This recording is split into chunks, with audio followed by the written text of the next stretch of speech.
ಒಮ್ಮೆ ಬೆಂಗಳೂರಿನ ಟೌನ್ ಹಾಲ್ನಲ್ಲಿ ಒಂದು ಸಮಾರಂಭ. ಆರ್ ನಾಗೇಂದ್ರ ರಾವ್ ಅವರು ಕನ್ನಡ ಚಲನಚಿತ್ರದ ಪ್ರಖ್ಯಾತ ತಯಾರಕರು, ನಿರ್ದೇಶಕರು. ಅವರಿಗೆ ಸನ್ಮಾನ. ಆ ಸಮಾರಂಭಕ್ಕೆ ಜಿ ಪಿ ರಾಜರತ್ನಂ ಅವರು ಮುಖ್ಯ ಅತಿಥಿಗಳು. ಅಲ್ಲಿ ನೋಡ್ತಾರೆ, ಅಲ್ಲಿ ಆರ್ ಎನ್ ಜಯಗೋಪಾಲ್ ಇರ್ತಾರೆ. ಆವಾಗ ಪಕ್ಕ ಇದ್ದವ್ರನ್ನ ಕೇಳ್ತಾರೆ, ಇದೇನಪ್ಪ ಇದು, ಈ ಕಬ್ಬಿಣದ ಅಂಗಡಿನಲ್ಲಿ ಚಿನ್ನಕ್ಕೇನು ಕೆಲಸ ಅಂತ ಕೇಳ್ತಾರೆ. ಅವ್ರಿಗೆ ಅರ್ಥ ಆಗೋದಿಲ್ಲ. ಏನು ಸರ್ ನೀವು ಹೇಳ್ತಾ ಇರೋದು ಅಂತ ಕೇಳ್ತಾರೆ. ಆವಾಗ ರಾಜರತ್ನಂ ನಗ್ತಾ ಹೇಳ್ತಾರೆ, ಅಲ್ಲಪ್ಪ, ನಿಮ್ಮ ಫಿಲಮ್ ಪ್ರೊಡಕ್ಷನ್ ಅಂತಂದರೆ ಬರೀ ಕಬ್ಬಿಣ ಅಲ್ವಾ? ನಿಮ್ಮ ಕ್ಯಾಮ್ರಾ, ನಿಮ್ಮ ಟ್ರಾಲಿ, ನಿಮ್ಮ ಲೈಟಿನ ಟ್ರೈಪಾಡು ಎಲ್ಲ ಕಬ್ಬಿಣ. ಈ ಕಬ್ಬಿಣದ ಅಂಗಡಿನಲ್ಲಿ ನನ್ನ ಶಿಷ್ಯ ಆರ್ ಎನ್ ಜಯಗೋಪಾಲ್, ಚಿನ್ನದಂಥ ಹುಡುಗ, ಅವನಿಗೇನು ಕೆಲಸ ಅಂತ ಕೇಳಿದೆ ಅಂತ. ಅವಾಗ ಅವ್ರು ಹೇಳ್ತಾರೆ, sir, R N Jayagopal R Nagendra ರಾಯರ ಮಗ ಸರ್, ಇವತ್ತು ಅವರಿಗೆ ಅಲ್ವಾ ಸರ್ ಸನ್ಮಾನ, ನಾಗೇಂದ್ರ ರಾಯರಿಗೆ ಅಂತಾರೆ. ಆವಾಗ ಯಾರೋ ಕರ್ಕೊಂಡು ಬರ್ತಾರೆ. ಆವಾಗ ನಾಗೇಂದ್ರ ರಾಯರು ಅಲ್ಲಿಗೆ ಬರ್ತಾರೆ. ಆವಾಗ ಇವರು ಹೇಳ್ತಾರೆ, ಸರ್, ನಮ್ಮ ರಾಜರತ್ನಂ ಅವರು ನಿಮ್ಮ ಮಗನ ಬಗ್ಗೆ ಏನೋ ಒಂದು ಮಾತು ಹೇಳ್ತಾ ಇದ್ದಾರೆ, ಕೇಳಿಸ್ಕೊಳ್ಳಿ ಸರ್ ಅಂತ. ನಾಗೇಂದ್ರ ರಾಯರು ರಾಜರತ್ನಂ ಅವ್ರನ್ನ ಕೇಳ್ತಾರೆ, ಏನು ಸರ್ ನೀವು ಹೇಳಿದ್ದು ಅಂತ. ಆವಾಗ ಇವ್ರು ಹೇಳ್ತಾರೆ, ಅಲ್ಲ, ನಿಮ್ಮ ಮಗ ಚಿನ್ನದಂಥ ಹುಡುಗ, ಅವನಿಗೆ ಈ ಕಬ್ಬಿಣದ ಅಂಗಡಿನಲ್ಲಿ ಯಾಕೆ ಕೆಲಸ ಕೊಟ್ಟಿದ್ದೀರಾ?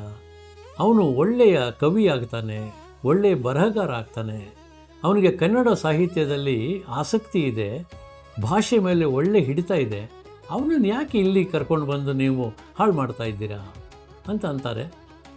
ನಂತರ ಸಮಾರಂಭ ಆಗತ್ತೆ. ಆವಾಗ ಆರ್ ನಾಗೇಂದ್ರ ರಾಯರ ಮನಸ್ಸಿನಲ್ಲಿ ಒಂದು ವಿಚಾರ ಬರುತ್ತೆ.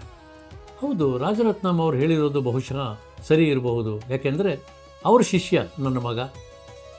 ಆಮೇಲೆ ಅವರು ಆರ್ ಎನ್ ಜಯಗೋಪಾಲನ್ನ ಕರೆಸಿ ಕೇಳ್ತಾರೆ, ನೋಡು, ನಿಮ್ಮ ಗುರುಗಳು ಈ ಥರ ಹೇಳಿದ್ದಾರೆ, ಈಗ ನೀನು ಏನಾಗಲಿಕ್ಕೆ ಇಷ್ಟಪಡ್ತೀಯ? ಅವರಾಗಲೇ ಆರ್ ಎನ್ ಜಯಗೋಪಾಲ್ ಅವರು diploma in cinematography, audio recording, ಅದರಲ್ಲಿ ಡಿಪ್ಲೊಮೊ ಮಾಡ್ತಾ ಇರ್ತಾರೆ. ಆವಾಗ ಇವರು ಕೇಳಿದಾಗ ಆರ್ ಎನ್ ಜಯಗೋಪಾಲ್ ಹೇಳ್ತಾರೆ, ಅಪ್ಪ, ನನಗೆ ಸಾಹಿತ್ಯದಲ್ಲಿ ಆಸಕ್ತಿ ಇದೆ, ನಾನು ಅದೇ ಕ್ಷೇತ್ರದಲ್ಲಿ ಬರಲಿಕ್ಕೆ ಇಷ್ಟಪಡ್ತೀನಿ ಅಂತಂದಾಗ ಅವರು, ಆಯಿತು, ಒಂದು ಕೆಲಸ ಮಾಡು, ಈಗ ನಾನು ಒಂದು ಚಿತ್ರ ನಿರ್ಮಾಣ ಮಾಡ್ತಾಯಿದ್ದೀನಿ, ಅದಕ್ಕೆ ನೀನೇ ಗೀತೆಗಳನ್ನು ಬರೀ, ಸಂಭಾಷಣೆಯನ್ನು ಬರೀ ಅಂತ ಹೇಳ್ತಾರೆ. ಆ ಚಿತ್ರ 1957ರಲ್ಲಿ ಬಂದಂತಹ ಚಿತ್ರ. ಆ ಚಿತ್ರದ ಹೆಸರು ಪ್ರೇಮದ ಪುತ್ರಿ ಅಂತ. ಅದಕ್ಕೆ ಇವರು ಗೀತರಚನೆ, ಸಂಭಾಷಣೆಯನ್ನೆಲ್ಲ ಬರೀತಾರೆ.